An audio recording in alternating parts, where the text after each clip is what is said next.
Осыны жастан бала емес, әрқашан ойлап күліп жүргізейін бақыт бәлеке деген осылай.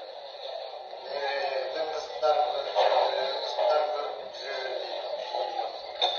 Осы неге жеткізіп отырған бақыттығым не бақыттығым бар кісіге ойлаймын.